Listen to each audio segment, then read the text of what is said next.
friends, welcome to DIYG, and today we're going to show you how to build this beautiful floating desk step by step. So let's get started.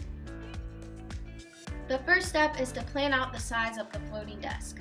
A floating desk needs to have a wall on each side for the structural support it will need due to its size and weight. It helps to draw the floating desk on graph paper and plan out the length, width, and height needed of each piece of wood. Remember to allow for the width of the wood and the drawer slides when planning out the drawers. You'll need to measure the area where you will put the floating desk and determine how deep and wide the floating desk will be. For our area, the desk can only be 52 inches wide, so our desk will be 52 inches wide by 24 inches deep by 7.5 inches tall. The first thing we're going to do is use a handheld saw to cut our desk top. We are using 1-inch cabinet grade plywood for the desktop, and based off our measurements, it's going to be 52 inches wide by 24 inches deep. Before moving along any further, make sure that your desktop actually fits perfectly in your space, and it looks like ours does, so now we're going to move on to cutting the base support pieces.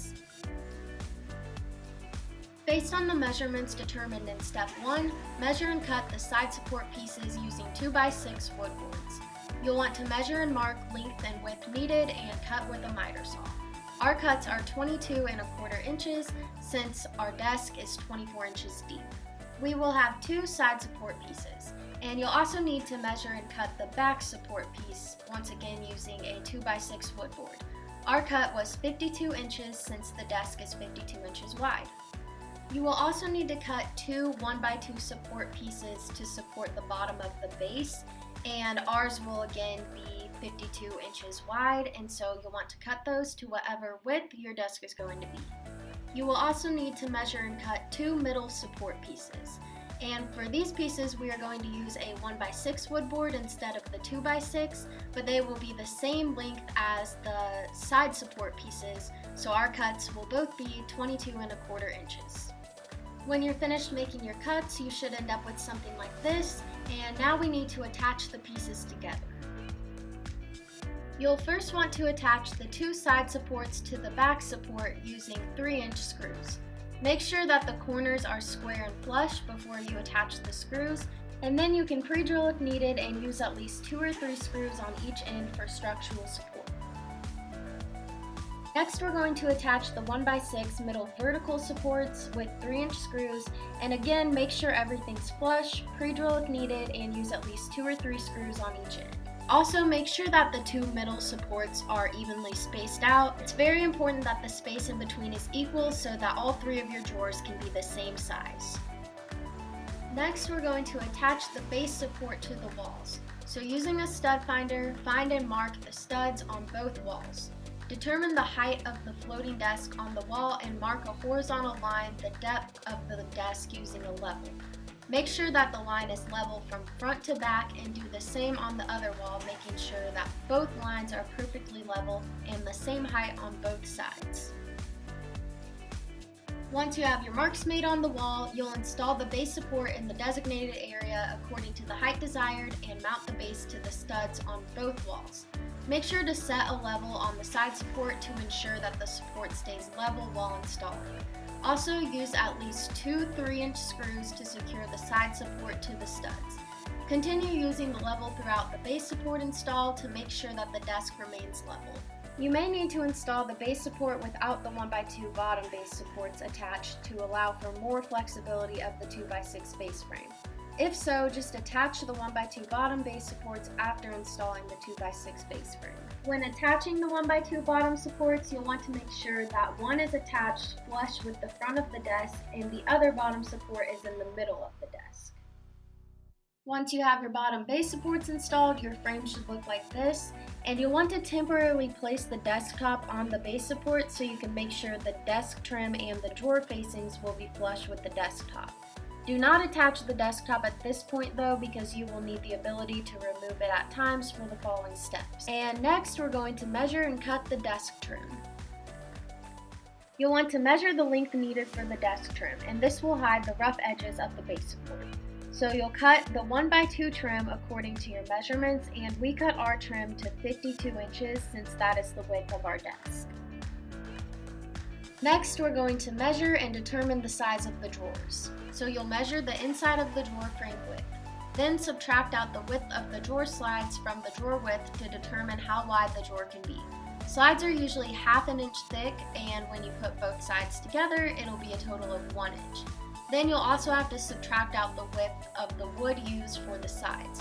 We're going to be using 1x4 wood boards, and when it says it's 1 inch thick, it's usually actually only 3/4 of an inch.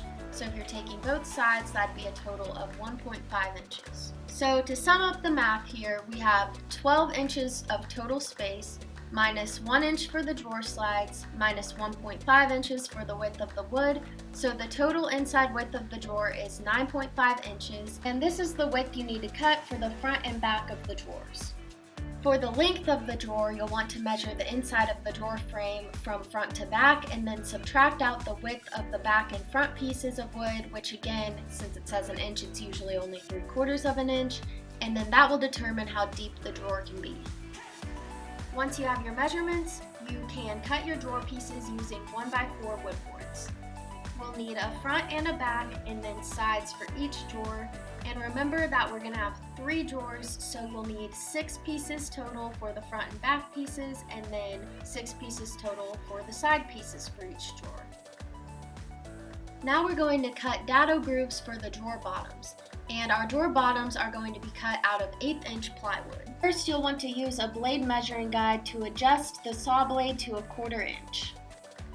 You'll want to measure 1/4 inch from the bottom of all 4 drawer sides and cut 1/8 inch dado groove inserts using a table saw. And this is what your dado groove should look like. The typical width of a saw blade is 1/8 inch, so usually 1 cut will do.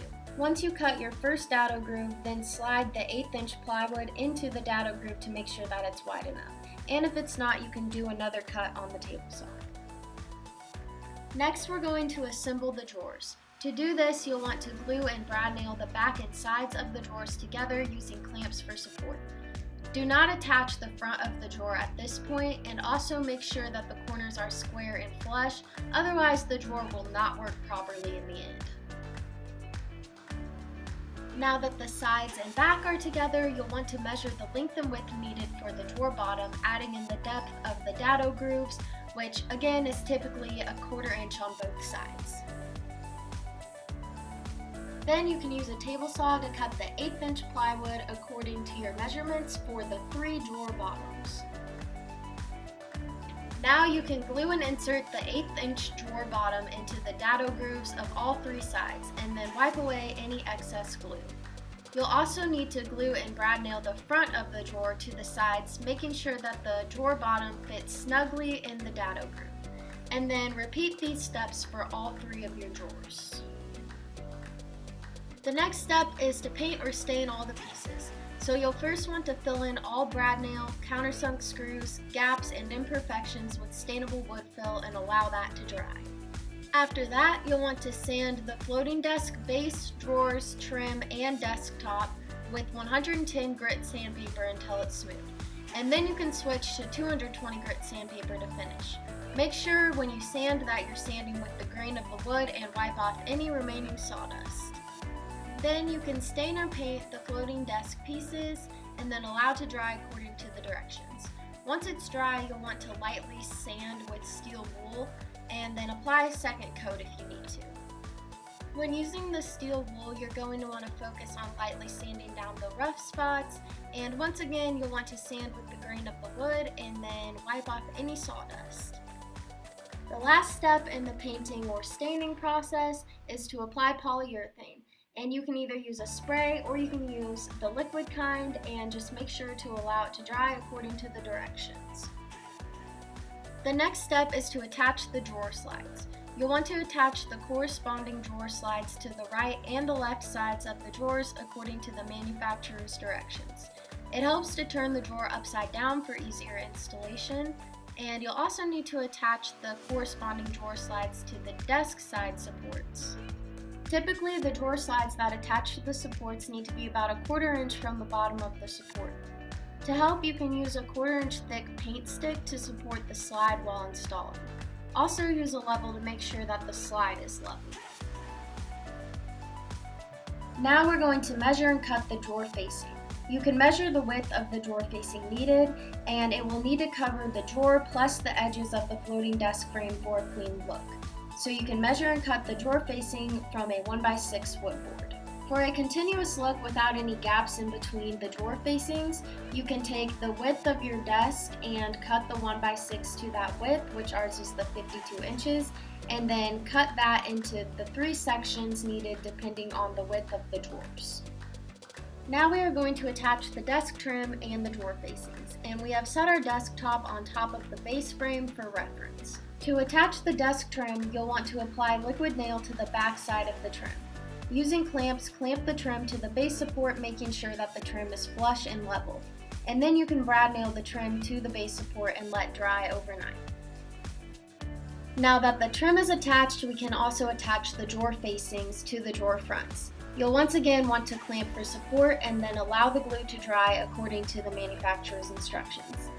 If the front of the drawer and or the back of the drawer facing has been painted or stained, you will need to sand them so that the glue can bond with the wood. Once the glue is dry, we can measure and attach the drawer handles. To attach the drawer handles, you'll want to make sure the screws you are using are long enough to go through the 3/4 drawer front plus the 3/4 inch drawer facing into the handle. So to do this, you'll measure the distance between the handle and determine where the holes need to be made in the drawer front, and then mark this on the drawer front. Then you can drill a hole through the drawer using a bit the size of the handle screw. And then after that, you can insert the handle screw from the back side of the drawer until it reaches the front of the drawer. Then attach the handle and finish screwing in the screw until the handle is tight against the drawer and the screw is flush in the back of the drawer facing. Once the handles are attached, you'll want to open and close the drawers a couple times to make sure that the slides are working properly and the drawers not rubbing against the facing or the other drawers.